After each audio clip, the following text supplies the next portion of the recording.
Good morning student, स्वागत है हमारी ऑनलाइन क्लास में। हम जो है बायो में चैप्टर नंबर 23 श्वसन तंत्र के बारे में पढ़ रहे थे, जिसमें हमने जो है लास्ट लेक्चर में फेफड़ों के संरचना के बारे में पढ़ा था। आज हम नेक्स्ट जो है फेफड़ों के अंदर जो श्वसनी प्रवेश करती है तो वो बारंबार विभाजित होकर एक वृक्ष के जैसी संरचना बनाती है, जिसे रेस्पिरेटरी ट्री कहा जाता है या श्वसन वृक्ष कहा जाता है। उसकी संरचना के बारे में हम पढ़ेंगे।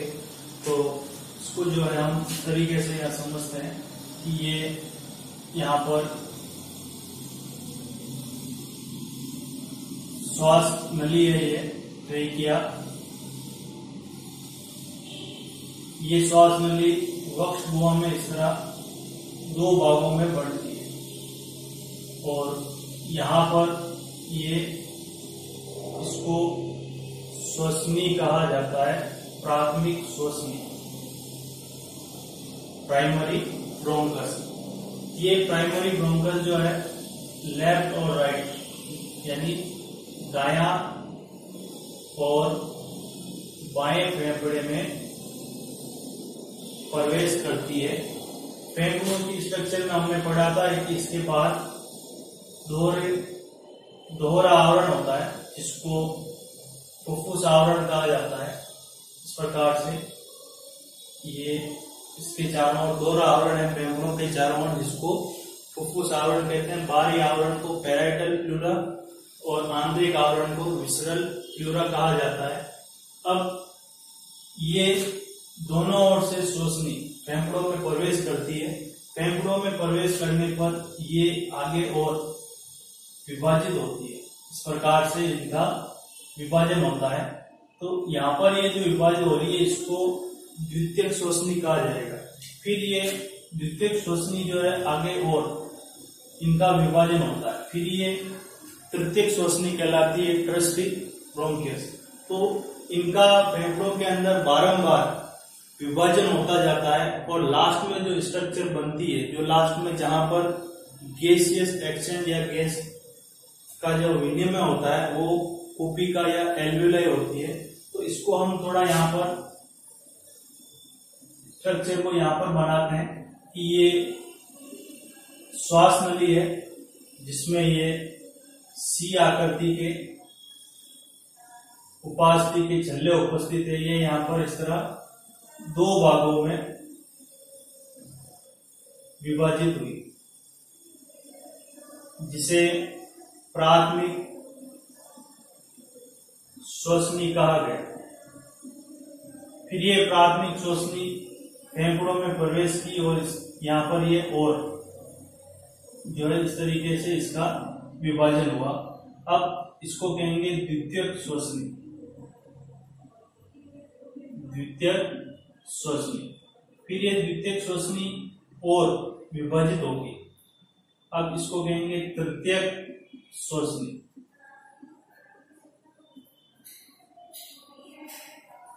फिर तृतीयक श्वसनी का आगे और विभाजन होगा। ये इसका और फेफड़ों में विभाजन होता है। इससे श्वसनी का या ब्रैंकियोल्स बनती है। फिर ये इसका आगे और विभाजन होगा, उत्तरोत्तर विभाजन, और इससे जो है अंतस्थ श्वसनिका बनती है और अंतस्थ श्वसनिका का आगे और विभाजन होता है और इसके विभाजन से श्वसन श्वसनिका बनती है। फिर ये जो श्वसन श्वसनिका है, इससे एक जो है इस प्रकार से स्ट्रक्चर बनती है, जिसको कुपिका वाहिनी कहा जाता है। फिर ये कुपिका वाहिनी यहाँ पर एक गुब्बारे जैसी संरचना बनाती है लास्ट में, इस प्रकार की, जिसको कुपिका कोश कहा जाता है, एल्वियोलाई सेक। और ये यहाँ पर जो है, यहाँ पर ये कुपिका वाहिनी है इस प्रकार से। तो यहाँ पर ऐसे बहुत सारी जो है कोशिकाएं उपस्थित होती है। ये सिंगल एक कोशिका है एल्वियोलाई। तो इस प्रकार से फेफड़े के अंदर ये इस तरीके से इनका बारंबार विभाजन होता है और यहाँ पर लास्ट में ऐसी बहुत सारी कोशिकाएं उपस्थित होती है जहां पर गैसों का आदान प्रदान होता है रक्त और कोशिका के बीच में। तो दोनों फेफड़ों में कुल मिलाकर के ऐसी लगभग 60 करोड़ कोशिकाएं होती है जो एक बहुत बड़ा क्षेत्रफल उपलब्ध करवाती है गैसीय विनिमय के लिए। अब कोशिका की में ऐसी क्या खास बात है जिससे यहाँ पर गैसीय विनिमय होता है? तो इसका कारण ये है कि कोशिका की जो सतह है वो बहुत ही पतली भित्ति की बनी होती है जिसमें रक्त केशिकाओं का जाल होता है, ब्लड कैपिलरीज का, जिसमें आसानी से रक्त से कार्बन डाइऑक्साइड कोशिका में प्रवेश करती है और कोशिका के अंदर जो है ऑक्सीजन जो है वो रक्त में चली जाती है। तो ये किस प्रकार से होता है, इसके लिए हमें एक कोशिका की स्ट्रक्चर को हम यहाँ पर देखते हैं। ये जो पूरी संरचना है इसको श्वसन वृक्ष या रेस्पिरेटरी ट्री कहा जाता है, जिसमें ये इस तरह बारंबार इनका विभाजन हो रहा है। यहाँ पर हम देखेंगे कि यहाँ तक जो है इनमें उपास्थि के छल्ले उपस्थित होंगे सब जगह यहाँ पर, लेकिन यहाँ पर वो छल्ले नहीं पाए जाएंगे। ये निचला जो हिस्सा है इसको एक्सचेंज जोन कहा जाता है, विनिमय क्षेत्र जहां पर गैसीय विनिमय होता है। अब हम एक कोशिका की संरचना को अगर हम देखें एल्वियोलाई, तो इसको थोड़ा डिटेल बढ़ा करके इस प्रकार से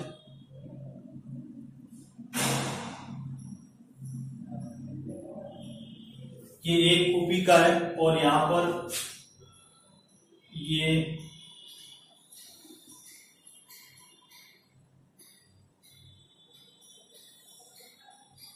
एक ब्लड कैपिलरी है, ये फुफ्फुस धमनी है और ये फुफ्फुस सिरा है। यहाँ पर ब्लड फ्लो हो रहा है, ब्लड में यहाँ पर ये इस तरीके की जो स्ट्रक्चर है हम दिखा रहे हैं, ये आरबीसी है, लाल रक्त कणिका। लाल रक्त कणिका के अंदर हीमोग्लोबिन होता है जो ऑक्सीजन का परिवहन करता है। तो इस श्वसन मार्ग से प्रवेश करने वाली जो वायु है वो लास्ट में कोशिका में बढ़ती है, यानी यहाँ पर वायु अंदर आ रही है।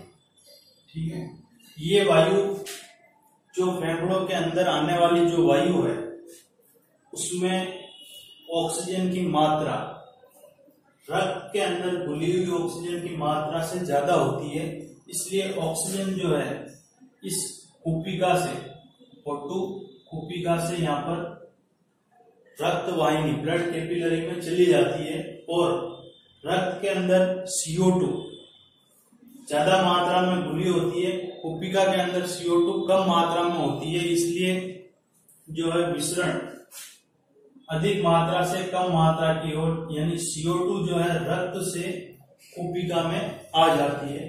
तो इस प्रकार से कोशिका और ये जो केशिकाएं हैं, रक्त केशिकाएं, इन दोनों के बीच में इस प्रकार से गैसों का विनिमय होता है, आदान प्रदान होता है। कोशिका से ऑक्सीजन जो है रक्त केशिका में जाती है और रक्त केशिका से CO2 कोशिका में आ जाती है। इसलिए कोशिका वह जगह है जहां पर गैसीय विनिमय होता है, गैसेस एक्सचेंज होता है। फिर यहाँ से CO2 वापस इस तरह श्वसन मार्ग से बाहर चली जाती है। तो ये जो है श्वसन वृक्ष के बारे में। अब हम नेक्स्ट टॉपिक जो है वो पढ़ेंगे मैकेनिज्म ऑफ रेस्पिरेशन, यानी श्वसन की क्रियाविधि किस प्रकार से होती है।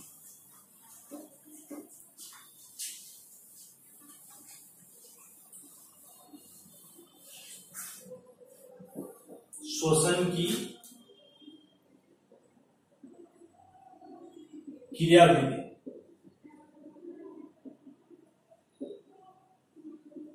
मैकेनिज्म ऑफ रेस्पिरेशन, इसके लिए इसको दो भागों में बांटा गया है, अंतर श्वसन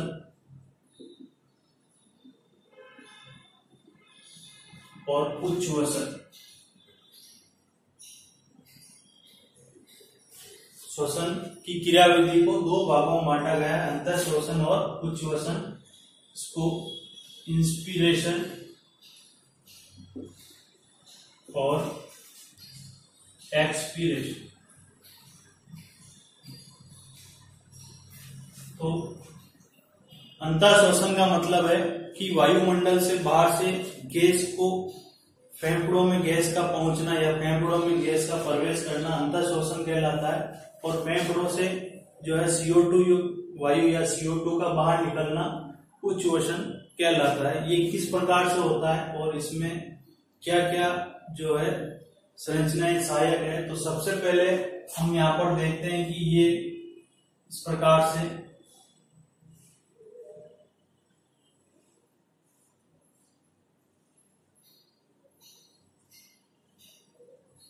ये कशेरुक दंड है, यानी जो रीढ़ की हड्डी है, और इसके साथ में यहाँ पर पसलियां जुड़ी हुई है। यहाँ पर मनुष्य में 12 जोड़ी पसलियां होती है जो फेफड़ों को सुरक्षित रखती है। इस तरीके से पसलियां होती है जो पीछे की तरफ कशेरुक दंड यानी रीढ़ की हड्डी से जुड़ी हुई है, और आगे की तरफ ये संरचना से जुड़ती है जिसको उरोस्थी या स्टर्नम कहा जाता है। ये पीछे यहाँ पर कशेरुक दंड है, ठीक है। अब ये दो पसलियां हैं, इनके बीच में यहाँ पर मसल्स होती है इस प्रकार से। इन मसल्स को अंतरापर्शु पेशियां कहा जाता है। अंतरापर्शु पेशियां, अंतरापर्शु का मतलब है दो पसलियों के बीच में उपस्थित पेशियां, अंतरापर्शु पेशियां, इंटरकोस्टल मसल्स। ये यहाँ पर उपस्थित है इंटरकोस्टल मसल्स, यानी दो कर्मागर पसलियों के बीच में उपस्थित पेशियां। ये बाह्य अंतरापर्शु पेशियां हैं और ये आंतरिक अंतरापर्शु पेशियां हैं, यानी एक बाहर की तरफ है ये बाह्य अंतरापर्शु पेशियां, और ये जो है ये आंतरिक अंतरापर्शु पेशियां। इसके साथ साथ में हमने देखा कि यानी जो दोनों इस प्रकार से फेफड़े हैं, फेफड़े के नीचे की तरफ एक पेशियों की बनी हुई संरचना है जिसको डायाफ्राम कहते हैं। तनुपट या डायाफ्राम जो पेशियों का बना हुआ होता है, तो ये एक तो डायाफ्राम और एक ये अंतरापर्शु पेशियां, ये दोनों जो है इसमें सहायक है अंतर श्वसन और उच्छ्वसन में। अब ये प्रक्रिया किस प्रकार होती है उसके बारे में हम देखेंगे यहाँ पर। तो यहाँ पर ये जान लेना जरूरी है कि अंतरापर्शु पेशियां कहाँ पर होती है। तो दो कर्मागत पसलियों के बीच में यहाँ पर अंतरापर्शु पेशियां उपस्थित होती है, और फेफड़ों के नीचे ये डायाफ्राम है जो नॉर्मल जो है साधारण अवस्था में इस डोम शेप में उपस्थित होता है, और ये अरीय पेशियों का बना हुआ होता है। तो अंतर श्वसन के बारे में हम देखते हैं यहाँ पर।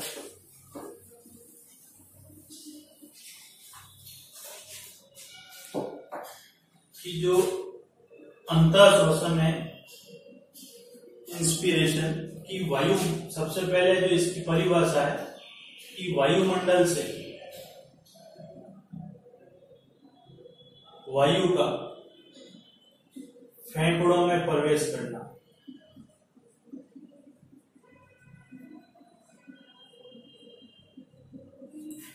अंतर शोषण किसे कहा जाएगा? वायुमंडल से वायु का फेफड़ों में प्रवेश करना अंतर शोषण कहलाता है। ये एक सक्रिय क्रिया है। सक्रिय क्रिया है। सक्रिय क्रिया का मतलब इसमें आपको ऊर्जा खर्च करनी पड़ती है। अंतर श्वसन यानी सांस अंदर लेने के लिए हमें ऊर्जा खर्च करनी पड़ती है। अब तीसरा इसमें पॉइंट याद रखना कि जो डायाफ्राम है, डायाफ्राम की जो अरीय पेशियां है, अरीय पेशियों में संकुचन होता है। तो डायाफ्राम नॉर्मल फेफड़ों के नीचे इस अवस्था में होता है।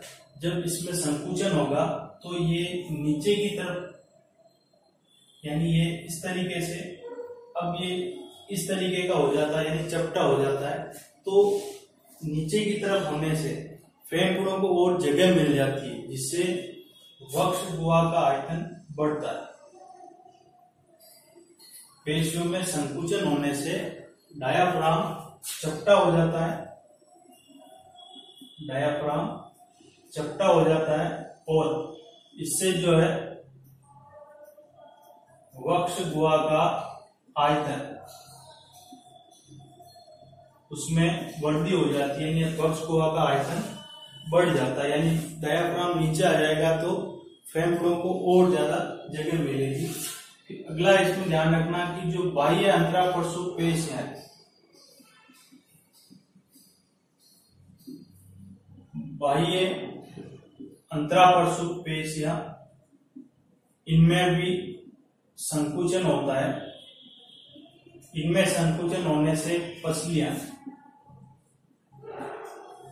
ऊपर की ओर खींचती है।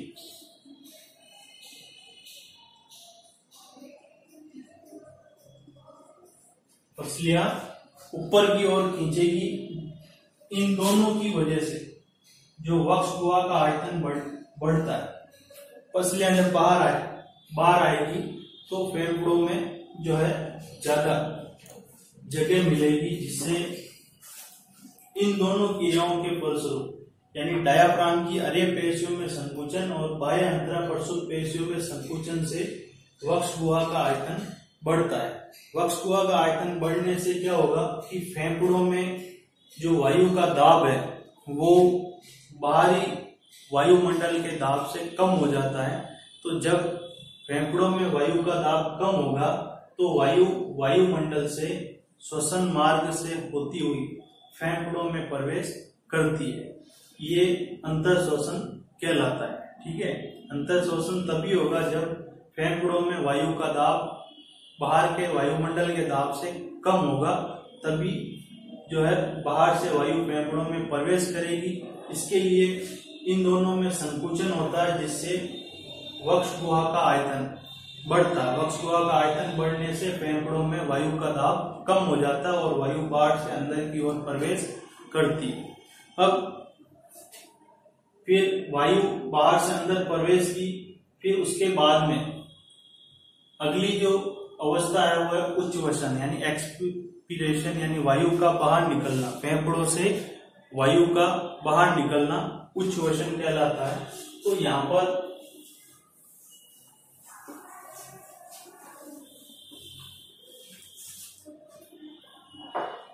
हम देखेंगे कि उच्चवसन की जो क्रिया है, यानी फेफड़ों से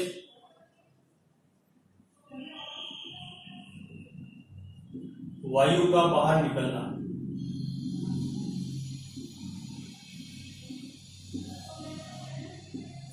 ये उच्चवसन कहलाता है।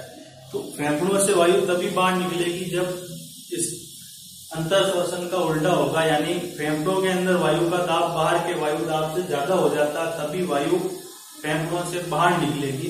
तो इसके लिए दूसरा इसमें ध्यान रखना कि ये एक निष्क्रिय क्रिया है। निष्क्रिय क्रिया का मतलब है इसमें ऊर्जा खर्च नहीं होती, इसमें किसी भी प्रकार की कोई ऊर्जा खर्च नहीं होती, जबकि अंतर श्वसन में जो डायाफ्राम की पेशियां हैं और बाह्य अंतराप्रसूत पेशियां उनमें संकुचन होता है, संकुचन के लिए ऊर्जा खर्च करनी पड़ती है, इसमें कोई ऊर्जा खर्च नहीं होती। तीसरा इसमें ध्यान रखना कि डायाफ्राम जो है वापस अपनी पूर्व अवस्था में आता है, तभी ये पेशियों में शिथिलन होता है। और इसी के साथ साथ में जो बाह्य अंतराप्रसूत पेशियां है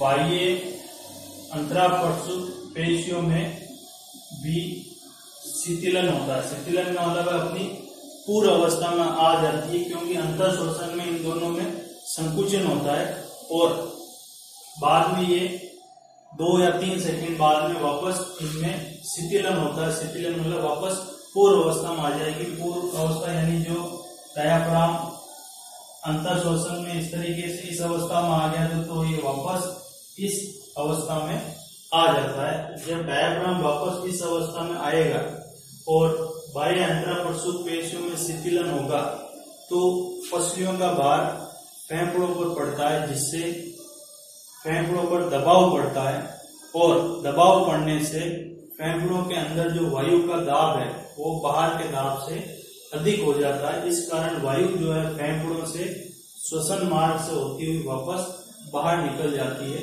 इस क्रिया को उच्चवसन या एक्सपीरेशन कहा जाता है। ये एक निष्क्रिय क्रिया है और इसमें कोई ऊर्जा खर्च नहीं होती।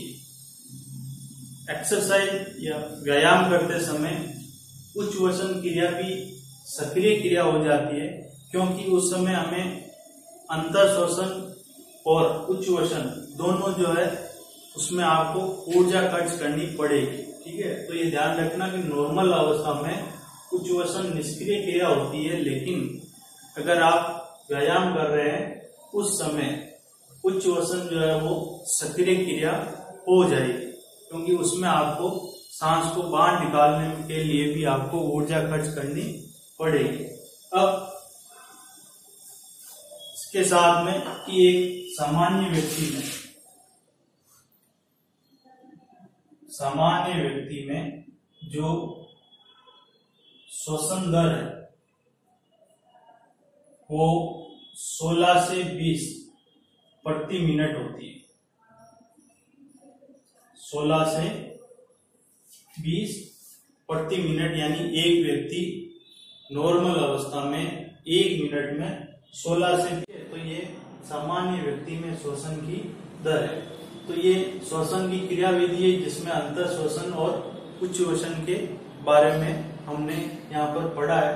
फिर नेक्स्ट लेक्चर में हम जो है फेफड़ों से संबंधित आयतन और उनकी क्षमता के बारे में पढ़ेंगे और श्वसन तंत्र से संबंधित कौन कौन सी बीमारियां होती है उसके बारे में हम पढ़ेंगे।